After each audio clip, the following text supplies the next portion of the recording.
13절을 계속 보도록 하겠습니다. 우리를 시험에 들게 하지 마시옵고 다만 악에서 구하시옵소서. 나라와 권세와 영광의 아버지께 영원히 있사옵나이다. 아멘. 우리는 지난주 다만 악에서 구하옵소서라는 주님의 가르치심 가운데 이 내용을 가지고 악한 자, 곧 사단에 대해서 성경은 뭐라고 말씀하고 있는지 살펴보았습니다. 이 악에서 구하옵소서, 악은 악한 자라고 소개해드렸습니다. 곧 마귀 사탄을 가리킵니다. 지난주에 사단이 성경에서 어떤 활동을 하는지 여러 사건을 통해서 살펴보았습니다. 사단은 하나님의 백성을 저주하도록 사주하고 또 하나님 앞에서 의로운 하나님의 백성들을 참수하여서 그들의 잘못을 하나님 앞에 고발하는 일을 하고 있음을 보았습니다. 또 사단은 결정적으로 예수님을 극렬하게 시험하는 행동을 했음을 우리가 들었습니다. 예수님의 제자들인 사도들도 복음을 전할 때마다 회방을 받고 극한 핍박을 당한 보고를 우리가 성경을 통해서 읽습니다. 또 초대교회를 비롯해서 사단은 오늘날의 교회에 이르기까지 늘 교회가 진리로 어지럽혀지는, 교회의 교리를 어지럽게 하는 그러한 일을 합니다. 교회가 어떻게 하든지 진리에서 벗어나도록 미혹하는 것이죠. 이렇게 우는 사자처럼 사단은 삼킬 자를 두루 찾아다닙니다. 또한 세상 가운데서는 세상 사람들에게 그저 오늘을 즐기며 미래에 대해서는 숨기고 감추고 피하도록 하는, 그래서 세속주의적인 사고를 부추기고 조장하면서 하나님 없이 하나님을 떠나 하나님을 등지고 살도록 합니다. 그래서 우리 하나님의 자녀들인 우리는 빛의 자녀답게 깨어서 기도하며 성경 말씀, 곧 진리의 말씀에 굳게 서서 사단을 대적해야 함을 지난주 우리가 들었습니다. 오늘은 악의 문제에 대해서 조금 더 살펴보려고 합니다. 인류 역사는 사실 악과 함께 진행되어 왔다, 이렇게 말할 수 있습니다. 대표적인 사건 가운데 하나, 제2차 세계대전의 내용을 들어보면 2차 세계대전을 치르면서 히틀러, 독일의 지도자는 그 가운데 유대인들을 학살하는 아주 참혹한 범죄를 저질렀습니다. 강제 수용소와 노동 수용소를 짓고 참혹하게 집단 학살 수용소로 이렇게 사용했습니다. 아우슈비츠를 비롯해서 여러 군데 이런 집단 수용소를 짓고 가스를 무기화해서 사람들을 집단적으로 학살했던 것이죠. 아우슈비츠에서만 100만 명, 또 트레블링카에서 87만 명, 전체 약 600만 명이라는 유대인들이 끔찍한 살해를 당했습니다. 당시 유럽에 거주하는 유대인이 900만 명 가운데 3분의 2가 죽임을 당한 것이죠. 참으로 말로 할 수 없는 끔찍한 살인이었습니다. 말 그대로 홀로코스트이죠. 홀로라는 것은 홀, 전체라는 뜻이죠. 코스트는 불로 태워버리다. 그래서 전체를 불로 태워 죽인 사건이 바로 홀로코스트라는 역사적인 이름입니다. 인류 역사상 가장 잔인했던 악행이었습니다. 독일이 어떤 나라였습니까? 괴테라는 문호, 칸트라는 위대한 철학자, 베토벤과 같은 위대한 음악가가 배출되었던 바로 그러한 높은 문명과 문화를 자랑하는 그러한 민족이었습니다. 바로 이처럼 탁월한 예술론을 표현했던 문화국가에서 가장 야만적인 일이 일어났다는 것, 매우 시사되는 바입니다. 인간의 단면을 보여주는 것이죠. 인간에 의해서 그 무엇도 자랑하는 것이 얼마나 허망한 일이 될 수 있음을 보여주는 사건이 바로 유대인 학살 사건입니다. 또한 지금부터 14년 전 인도네시아에는 대지진이 일어났습니다. 2004년이죠. 바로 12월 26일 크리스마스 바로 다음 날입니다. 인도네시아 수마트라 섬 서부 해안에서 약 40km 떨어진 지점에서 지진이 발생했습니다. 이 지진으로 말미암아서 바다의 풍랑과 함께 해일이 일어나기 시작했고, 해일은 점점 커져서 해안 도시를 삼켰습니다. 그 결과 30만 명 이상의 사망자가 생겼고 5만 명의 실종, 난민 169만 명이 발생하였던 것이죠. 소위 박싱데이 쓰나미라고 이렇게 불리는 이 지진은 모멘트 기준으로 규모 9.3에 이르는 초대형 해저 지진이었습니다. 이전에 세계 최대의 지진은 1960년 칠레 앞바다에서 일어나는데 9.5 지진이었습니다. 그러나 이 최대 지진의 결과로 사망자는 6,000명이었습니다. 이것도 많은 숫자죠. 그러나 인도네시아의 이 쓰나미는 30만 명 이상의 사망자를 낸 엄청난 대재앙이었습니다. 해안가에 많은 거주민들이 살았고 거기다가 이날은 이 무렵에는 크리스마스 기간이어서 해외에서 많은 관광객들이 이 해안 도시로 몰려와서 그야말로 휴양을 즐기다가 이 참변을 당한 것이죠. 참으로 예기치 못한 끔찍한 재난이었습니다. 이와 같은 참혹한 사건을 경험할 때마다 우리 인류는 질문을 합니다. 근본적인 질문이죠. 과연 신은 존재하는가? 신이 계시다고 하면 어떻게 이런 비극적인 일이 일어날 수가 있는가? 만일에 신이 살아계신다고 하면 이런 비극적인 일이 일어남에도 불구하고 아무 손을 쓰지 못하는 그런 무능력한 신일 것이다. 그런 무능력한 신이 아니라고 하면, 능력이 있다고 하면 비극적인 일이 일어나도록 허락했으니 그 신은 악한 신일 것이다. 이렇게 결론을 내리고 많은 사람들이 하나님을 대적하고 무신론이라고 이렇게 자기 자신을 자리매김합니다. 무신론자들은 이런 기회를 통해서 더욱더 유신론적인 우리 하나님을 신앙하는 사람들을 비웃는 그런 계기로 삼습니다. 선하신 하나님이라고 하면 어떻게 이 비극을 막지 않으셨을까? 그건 능력이 없지 않은 것인가? 능력이 있으시다고 하면 능력을 비참한 일을 보면서도 손을 쓰지 않았으니 악한 신이 아닌가? 이렇게 반문할 때 우리 그리스도인들은 여기는 우리는 어떻게 이 질문에 답을 해야 할까요? 그런데 사실 그리스도인인 우리도 하나님을 신앙하는 우리들도 뭔가 문제가 잘 풀리지 않고 어려움을 겪고 커다란 슬픔과 극한 고통을 만나게 되면 세상 사람들과 똑같은 질문이 생깁니다. 하나님 어디 계십니까? 제가 이렇게 힘든데 도대체 이때 저를 돕지 아니하시고 어디서 뭘 하고 계신단 말입니까? 이렇게 자연스럽게 질문이 터져 나옵니다. 과연 하나님은 계시지 않은 것인가? 계시다면 선하지 않든지 무능력하든지 그런 하나님이실까? 이런 질문에 대해서 그동안 수많은 연구들이 있어 왔습니다. 책으로는 수천 권, 논문으로는 수없이 많은 논문들이 다루어져 왔습니다. 그리고 많은 무신론자들은 이런 주제를 가지고 하나님은 계시지 않다라는 것을 항변하는 중요한 그 기초로 삼았습니다. 그러나 악의 존재, 악과 고통의 존재를 통해서 하나님은 계시지 않다라고 결론을 내리려고 했던 모든 움직임들, 모든 수고들은 사실 무력하게 되었음을 우리가 볼 수 있습니다. 세속 철학자들과 같이 선하고 전능한 하나님이 계시다면 의미 없는 악을 허용하지 않았을 것이다. 그러나 세상에는 무의미한 악이 가득하다. 그러므로 성경이 말하는 그런 선하고 전능한 하나님은 존재할 수 없다. 오히려 신이 계시다면 무능력하고 나쁜 신에 불과하다. 이렇게 강조했던 세속주의자들의 주장, 이것은 모두 실패로 돌아갔습니다. 왜 그렇습니까? 그 악한 환경 속에서, 지난한 고난의 현장 속에서도 오히려 그 고통으로 말미암아서 생명을 앗아가는 극한 질병으로 말미암아서 신체의 일부를 잃는 그러한 사고를 당한 결과 환경 속에서도 오히려 하나님을 찬양하고 하나님의 살아계심을 고백하는, 오히려 이 사고가 내 인생의 전환점이 되었고 하나님을 만나게 되었다라고 고백하는 수많은 증인들이 있기 때문에 그러합니다. 그래서 악의 존재를 근거로 하나님의 부재를 주장하려고 하는 모든 노력은 실패했습니다. 우리는 끊임없이 이러한 보고들을 신문을 통해서, 미디어를 통해서, 책을 통해서 듣게 됩니다. 정말로 고난이 유익했습니다.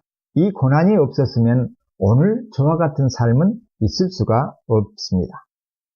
내 삶에 상상하기 어려운 고통과 역경이 있었기 때문에 오늘 내가 제대로 된 삶을 살 수가 있게 되었습니다. 이런 고백은 허다합니다. 고난을 이겨낸 수많은 사람들의 고백입니다. 오히려 고난을 토양 삼아서 위대한 열매를 맺어낸 수많은 사람들이 있습니다. 이들의 삶이 바로 세속주의적인 무신론적 철학자들의 악의 존재를 통해서 신의 부재를 증명하려고 했던 것이 실패로 돌아갔음을 보여줍니다. 에디슨의 실패가 그러합니다. 베토벤의 장애와 역경이 오히려 위대한 역작을 만들어 냈습니다. 이와 같이 삶의 무의미와 고난이 응축된 에너지로 작용하는 경우가 많았습니다. 현대의 예를 들어서 보면은 갈보리 채플이라는 교회가 있습니다. 척 스미스 목사님이 개척하셔서 목회하신 그런 교회인데, 이 교회를 통해서 수백 개의 좋은 교회들이 세워졌습니다. 그런데 척 스미스 목사님의 뒤를 이어서 큰 건강한 교회들을 이루어나간 목사님들 가운데 많은 분들이 놀랍게도 히피 출신이에요. 알코올에 취하고 마약에 취해서 사회를 부정하고 저항하고 인생을 무의미하게 여기고, 그래서 자기 자신의 삶을 저주하며 살았던 이런 히피들이 어느 날 복음을 듣고 교회로 들어옵니다. 기존의 성도들은 받아들이기가 어려웠지만은, 그러나 목회자의 권고와 가르침으로 그들이야말로 정말로 복음이 필요하다, 이런 신앙 고백과 함께 실제 그들을 자신의 집으로 초대하고 교회에서 함께 예배하면서 이런 가운데 이들이 은혜를 경험하게 됩니다. 그래서 이들이 할 수 있었던 취미 가운데 하나인 기타 치는 것, 이걸 통해서 곡을 만들어내는 것이 바로 마라나타라는 그런 곡을 비롯해서 유명한 곡들입니다. 이후로 이분들은 복음을 깨닫고 예수님께 자기 삶을 이제는 전적으로 드리기로 그렇게 결심하고 목회자들로 나서게 됩니다.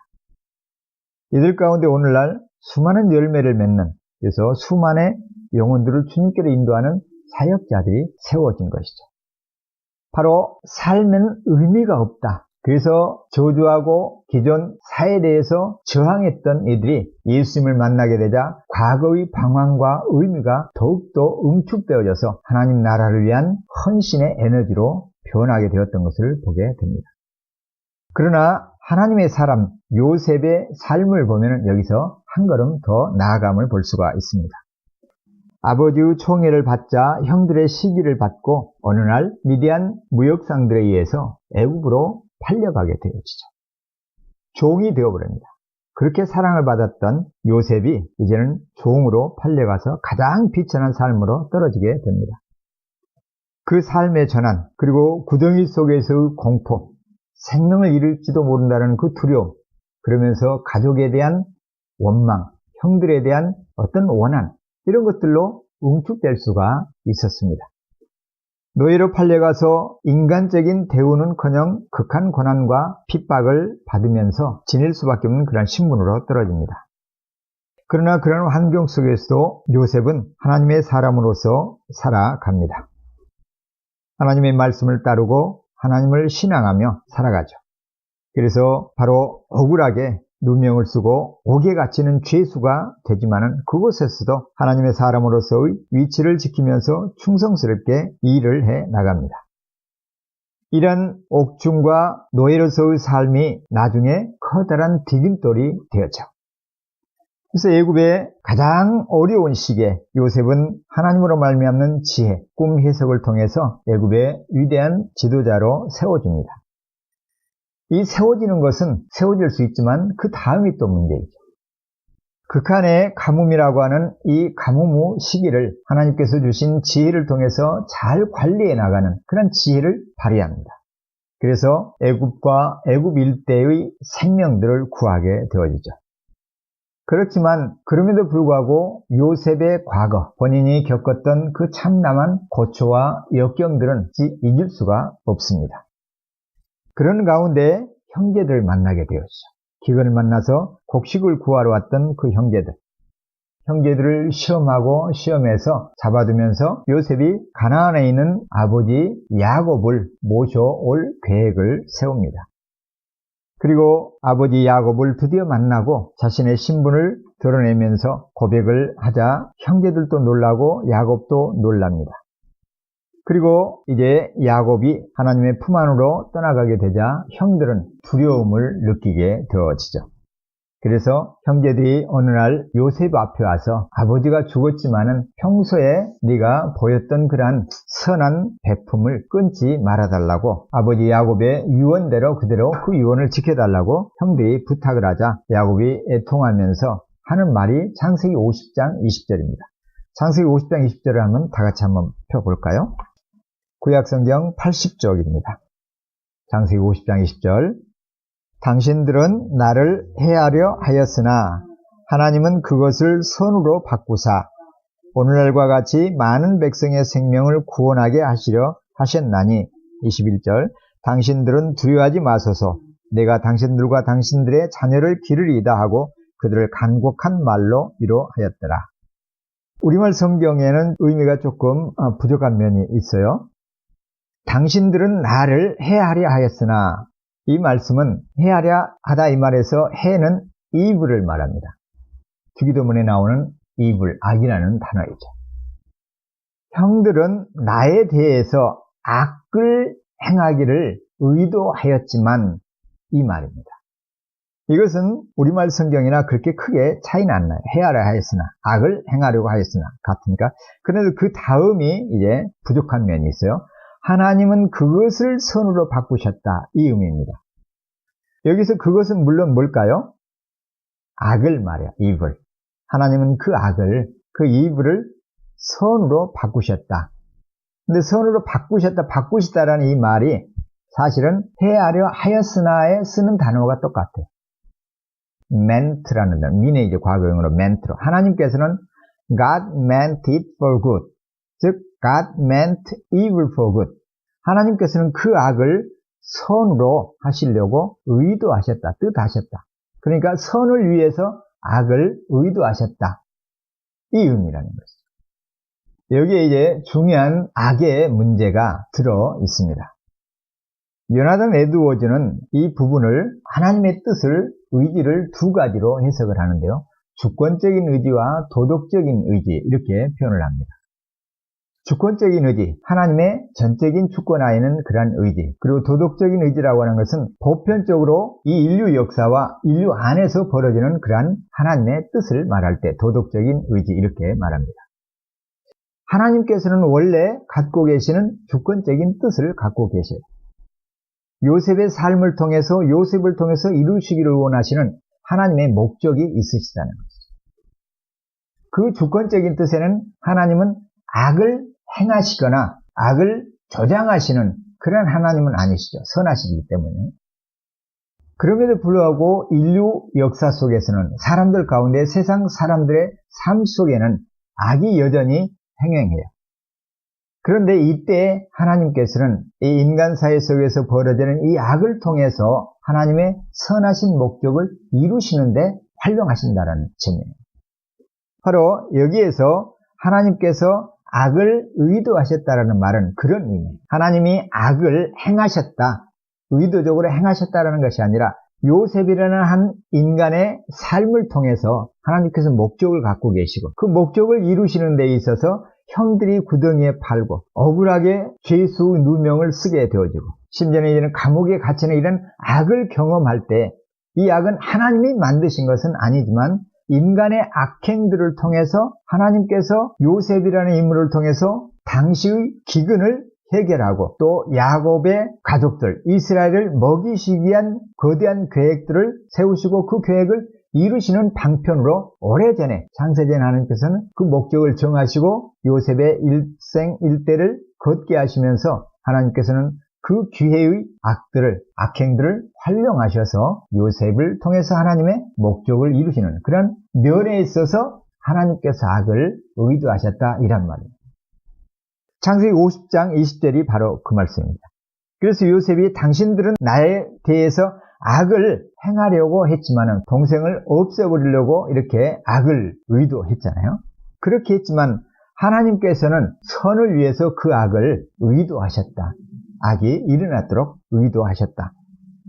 그래서 오늘날과 같이 많은 백성의 생명을 구원하게 하시려 하셨다. 이렇게 요셉이 고백을 하고 있습니다. 이것은 굉장한 고백이죠. 그런데 요셉이 형들에게 팔리게 되었을 그 당시에는 이것을 알 수가 없는 것이죠. 억울하고 비참하고 너무나 고통스러운 고난에 불과하죠. 그러나 이 여정을 겪고 하나님의 뜻과 하나님의 섭리와 하나님의 주권적인 다스림을 완전히 알지는 못했지만 오랜 세월이 흐른 다음에 하나님께서 이 날을 위해서 나로 하여금 이 어려움을 겪게 하셨구나. 이것을 깨닫고 고백하는 것이 50장 20절이라는 말씀입니다. 바로 신자에게 있어서 우리가 이 땅에서 당하는 모든 역경과 고난은 하나님의 뜻 가운데서 일어나는 일들이라는 거죠. 비록 그 악행과 고난과 역경이 어떤 악인을 통해서 사단을 통해서 우리에게 오지만은 그 궁극적인 의미는 하나님의 계획 가운데 있다는 사실이죠. 그래서 오늘의 질고와 아픔과 역경과 어떤 억울한 사건들마저 여기에는 의미가 있다는 거예요.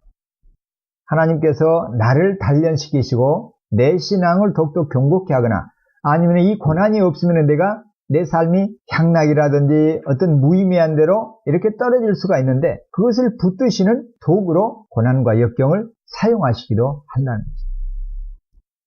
이 내용을 예수님은 제자들에게 가르치시면서 뭐라고 가르치는가 하면은 하나님의 주권과 관련해서 공중에 나는 참새 한 마리도 하나님께서 허락지 아니하시면 땅에 떨어지지 않는다고 그랬어요. 하나님의 모든 일들이 하나님의 통치 가운데 있다는 거죠. 하나님의 통치 아래에서 이루어진다는 이야기예요. 그러니까 이런 면에서 볼 때 이 땅에서 이루어지는 모든 악과 어떤 슬픔과 변고, 재난, 살상 이런 부분들도 우리는 알 수가 없고 이 악한 영혼들에 의해서 이 비참한 일들이 말할 수 없이 끔찍한 일들이 일어나고 있지만 하나님은 그 큰 그림 속에서 이 악들을 허용하셔서 하나님의 큰 목적, 거대한 목적을 이루어 가시는 그런 계기로 삼으신다는 거죠. 이것이 바로 노아 시대의 홍수 사건이기도 하죠. 그래서 우리 주변에서 이런 고백들이 많이 있는 겁니다.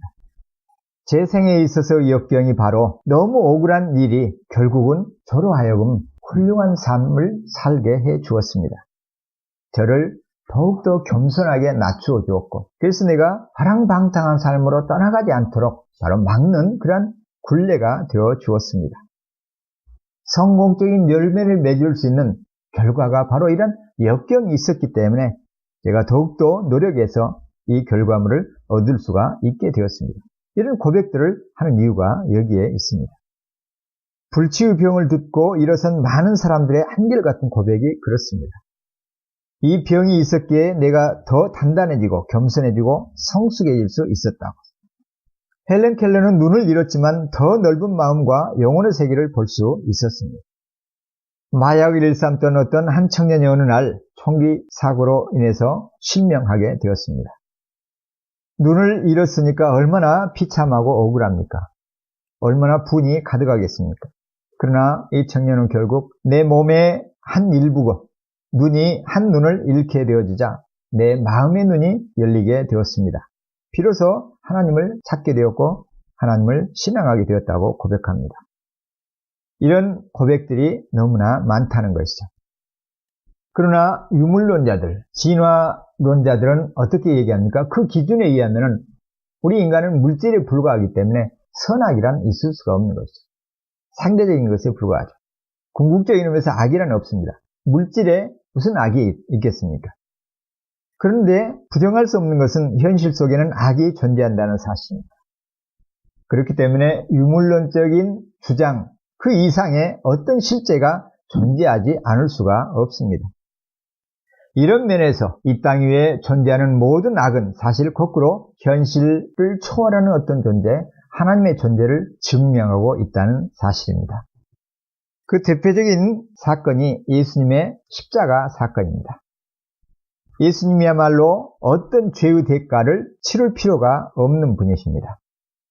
그럼에도 불구하고 그분은 가장 참혹한 형벌인 십자가에서 돌아가셨습니다. 저와 여러분의 죄를 짊어지시고 십자가에 오르신 것이죠. 물과 피를 다 쏟으시고 우리와 모든 하나님의 백성들의 죄를 씻으셨습니다. 우리가 당할 죄에 대한 대가, 그 고통을 몸소 주님의 몸에 다 담으신 것이죠. 이것도 악의 결과로 말미암아서 일어난 일입니다. 그러나 이 악은 무의미한 악이 아니었습니다. 사도행전 4장 27절 28절 한번 볼까요? 제가 신약성경 193쪽입니다. 봉독해 드리겠습니다.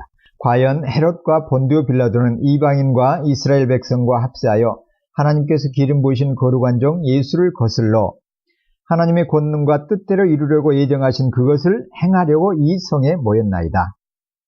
헤롯, 본디오 빌라도, 이들이 이방인과 이스라엘 백성과 힘을 합쳐서 하나님께서 기름 부어 세우신 거룩한 종 예수님을 대적해서 그분을 죽이기 위해서 이 성에 모였다는 것이죠. 그런데 28절에 보세요. 그들의 이 악한 행동은 뭐라는 거예요?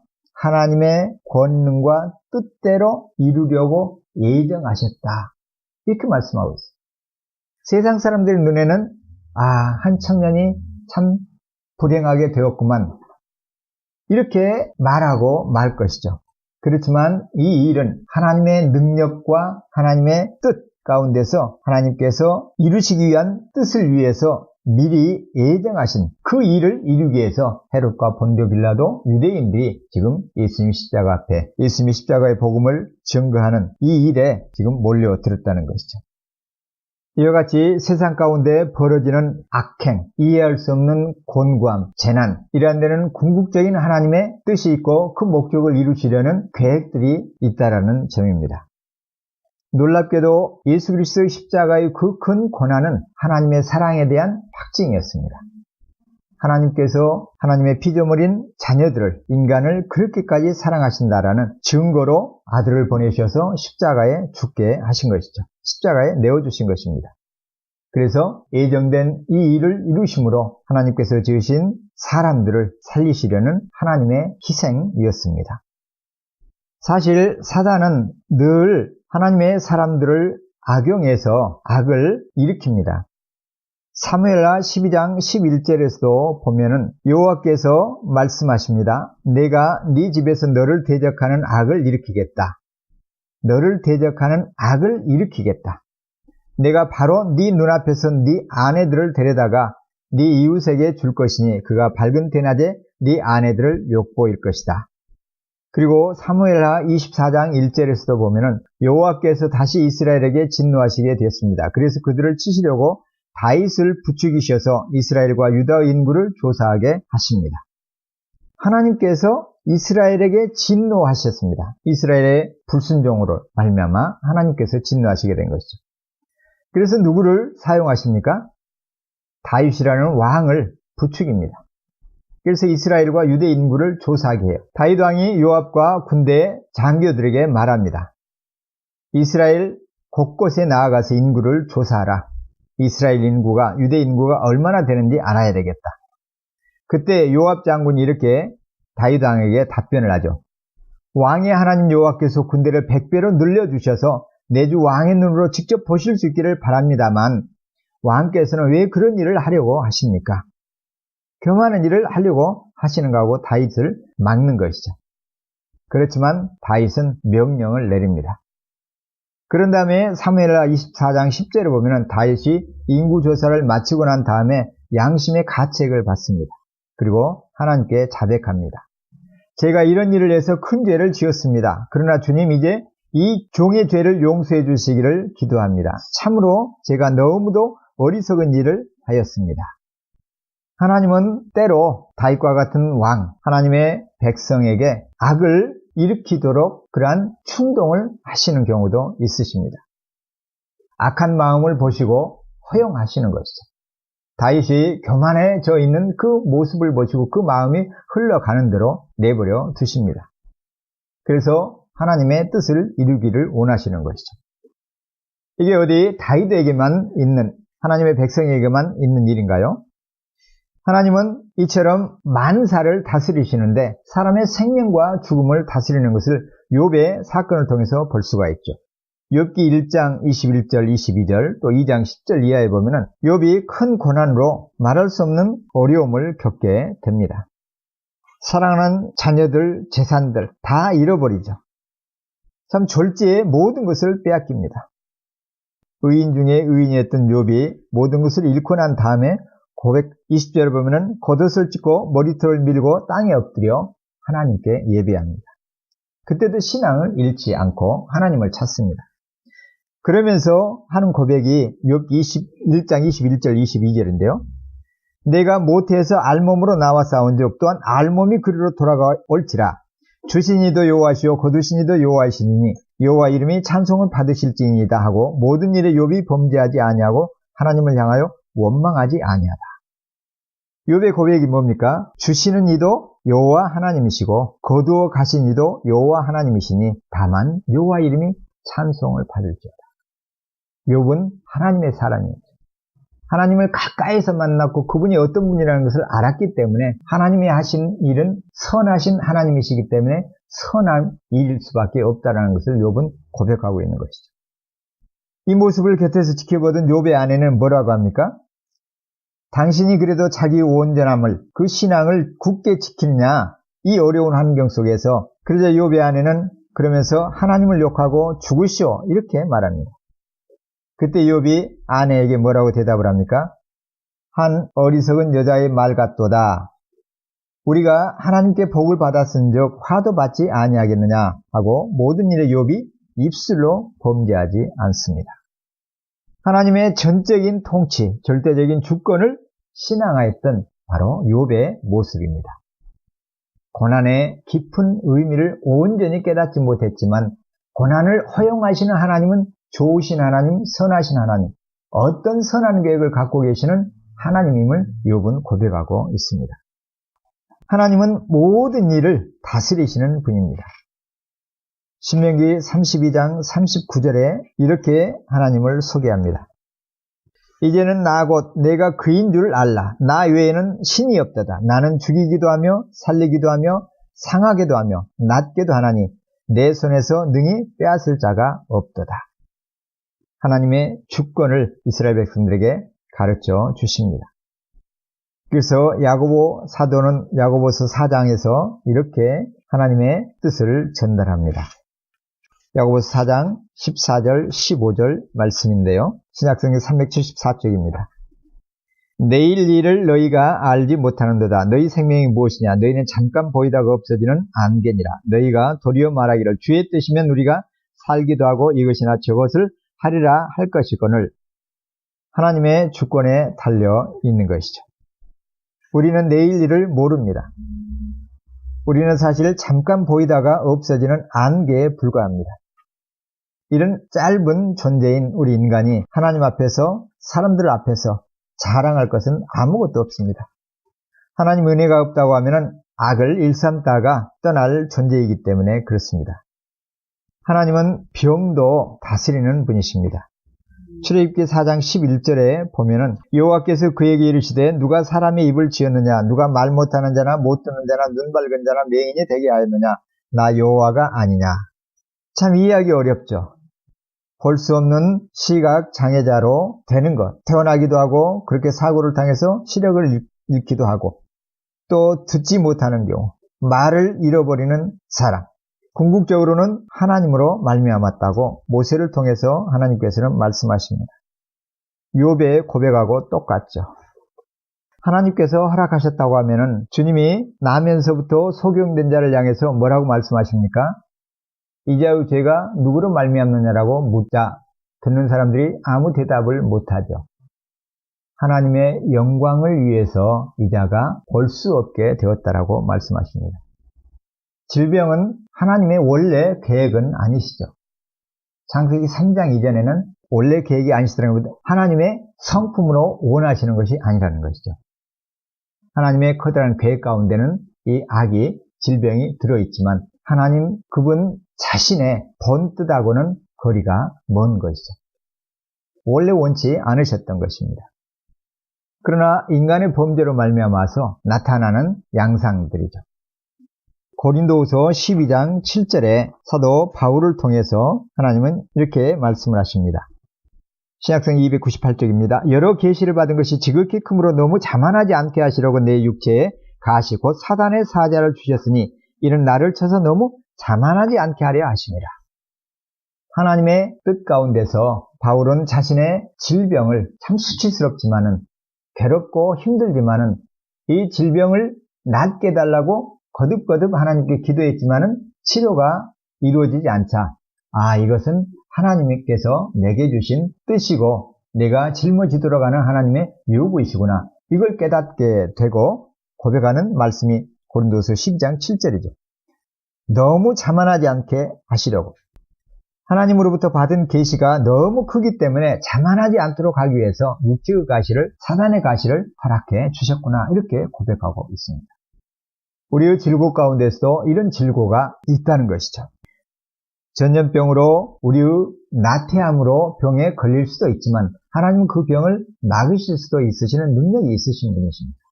그러나 그러한 데에 떨어지도록 허락하시는 것은 궁극적으로 하나님께서 하시고자 하시는 일이 있다는 것이죠. 해롭게 하시라는 것이 아니라 유익으로 하나님께서는 결국 활용하시는 하나님의 손길이 있다는 점입니다. 이런 면에서 자연재해도 마찬가지입니다. 그래서 시편 기자는 자연재해도 하나님께서 일으키신다고 말씀을 합니다. 시편 105편 16절에 보면은요. 그가 즉 하나님께서 여호와 하나님이 그 땅에 기근이 들게 하시고 그들이 의지하고 있는 양식을 다 끊으셨도다.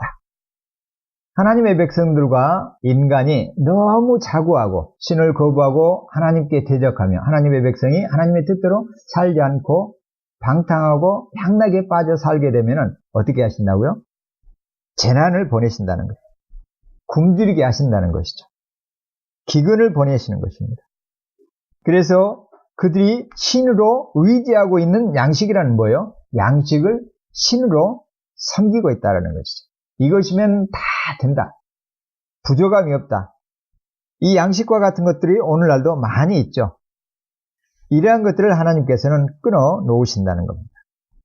147편 시편 18절에도 같은 내용입니다.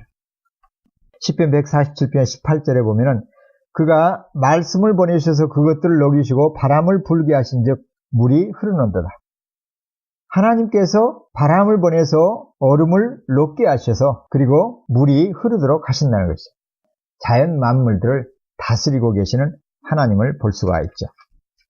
하나님은 시편 148편 8절에 보면은 불과 우박과 눈과 안개와 그의 말씀을 따르는 광풍이며 하나님의 말씀을 따라서 불, 우박, 눈, 안개가 순종하고 그래서 그 말씀을 따라서 움직인다는 것이죠.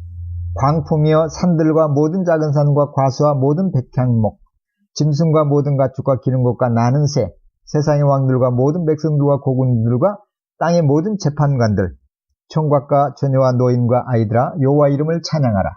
그의 이름이 홀로 높으시며 그의 영광이 땅과 하늘에 뛰어나심이로다.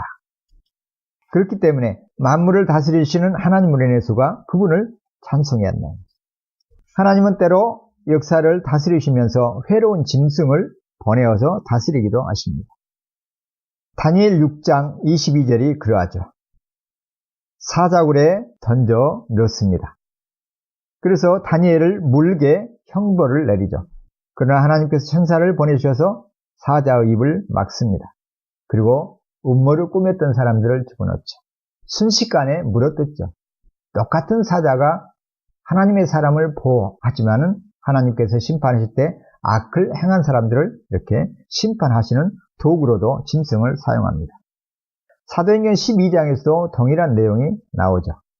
12장 23절 그 사건을 보면은 20절 이하에 보면 헤롯이 두로와 시돈 사람들을 대단히 노여합니다. 그리고 그 지방에서 나는 양식을 먹는 까닭에 다른 한 마음으로는 화목하기를 그 지역과 원합니다.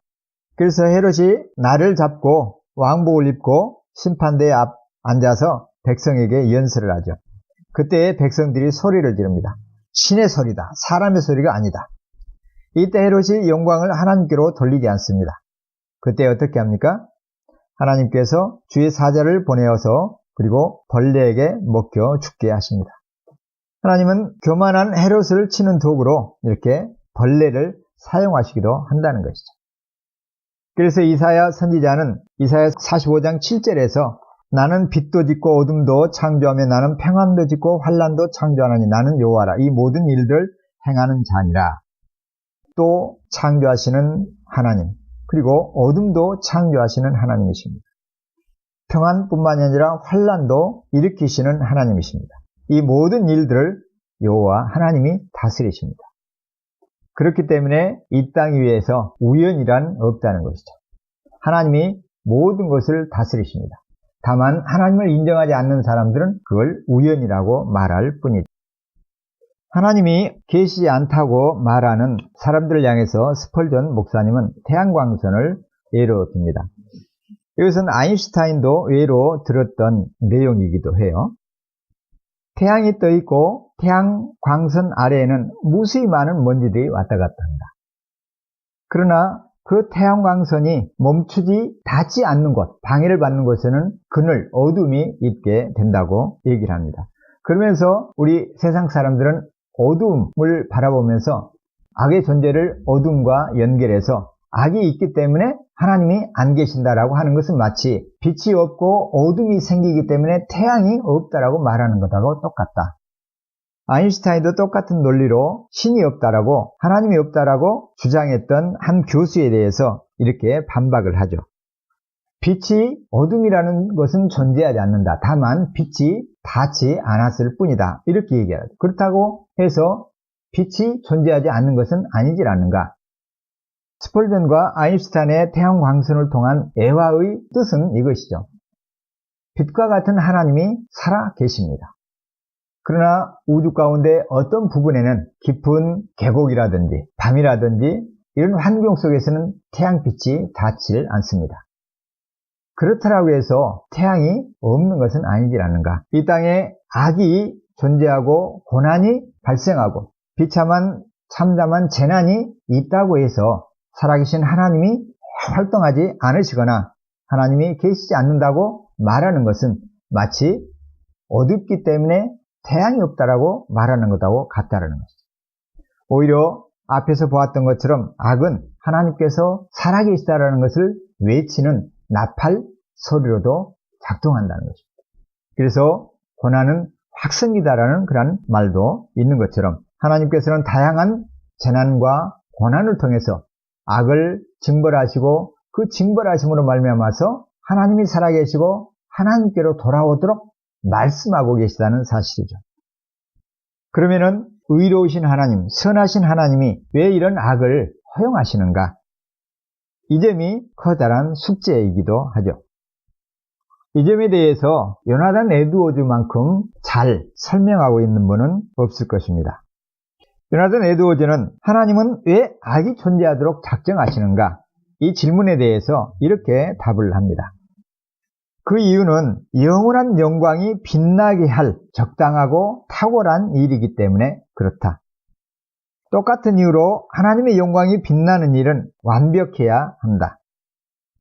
하나님의 영광이 완전히 빛나야 하고 그래서 이것을 보는 사람들은 하나님을 올바르게 이해할 수 있어야 한다는 것이죠.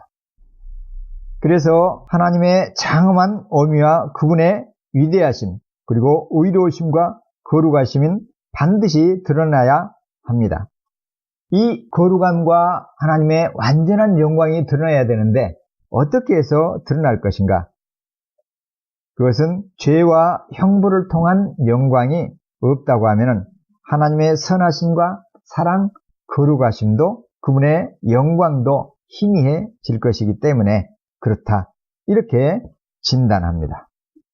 그래서 하나님께서 죄를 정하시고 그리고 허용하시고 그 죄에 대해서 심판하실 것이라는 사실이 옳지 않다고 하면 죄를 미워하거나 하나님의 다스림 가운데서 보여지는 경건함을 더 선호하는 것을 보임으로 하나님의 거룩하심을 드러내 보일 수가 없게 될 것이다. 이렇게 얘기를 합니다. 피조물이 최고의 행복과 하나님과 완전한 교제를 누리려면 악은 반드시 있어야 한다는 것이죠. 왜냐하면 피조물은 하나님을 알 때 그분의 사랑을 느낄 때 행복을 느낄 수가 있기 때문에 그러합니다. 에드워즈의 요지는 하나님의 영광과 거룩함과 선을 드러내는데 악이 사용되어진다는 것이죠. 어둠이 있으므로 비로소 빛이 자리할 수 있는 것처럼 악이 있기 때문에 선이 더욱더 고귀하고 가치가 있다는 것이죠. 그래서 이 인류사 가운데 벌어지는 악행, 고난, 질병, 재난 이런 것들은 하나님의 지극히 선하심과 능력, 거룩하심과 그분의 영광을 높이 드러내는 방편들이라는 분석이 에드워드의 주장입니다. 요셉의 삶을 통해서 요셉이 고백했던 것처럼 예수님이 십자가를 짊어지심으로 악을 이기시고 악이 무언가를 드러내시고 그 결과로 하나님의 사랑을 결정적으로 보이셨던 것처럼 하나님은 인간과 우주 가운데 있는 재난, 인간의 악, 역경들을 통해서 결국 하나님께서 그분의 사랑을 나타내시고 하나님의 거룩하심을 드러내셔서 사람들로 하여금 하나님의 모습, 창조주이신 하나님의 형상에 이르도록 하기 위해서 고난을 보내시고 재난을 활용하셔서 그 일을 해내신다는 점입니다. 그래서 우리가 다만 악에서 구하옵소서라고 기도할 때는 이 의미를 함께 염두에 두고 간구를 드릴 수가 있어야 합니다. 악과의 싸움에서 마귀의 공격에서 우리의 힘만으로는 불가능합니다. 이겨낼 수가 없습니다. 그래서 그 순간 무릎을 꿇고 주님 도와주십시오. 이 악한 자에게서 저를 구원해 주옵소서. 그러나 악한 자로 말미암아서 공격을 당하고 역경 가운데 있고 원한이 들끓는 그런 환경에 빠질 때 그리고 심각한 사고를 당하거나 질병 가운데 놓여 있을 때 또한 생각해야 될 점은 뭔가 하면은 이 악은 결국 나에게 유익이 되어지고 선을 이루는 디딤돌이 된다라는 사실을 동시에 깨닫고 주님께 나아가야 합니다. 그러니까 악에게 공격을 당할 때 악에서 구원해 주시도록 기도하면서 동시에 악에 빠져서 악의 공격으로 말미암아서 내가 상처를 입고 피를 철철 흘리는 그런 환경 속에 있을 때는 하나님께서는 이것을 허락하셔서 나로 하여금 더욱더 겸손해지게 하시고 주님의 모습을 담도록 하는 채찍으로 이것을 활용하고 계신다. 나를 더욱더 겸손하게 만드시기 위해서 내 신앙 인격을 단단하게 하시기 위해서 이 고난과 역경을 사용하고 계신다는 점을 동시에 이해할 수 있어야 한다는 말입니다.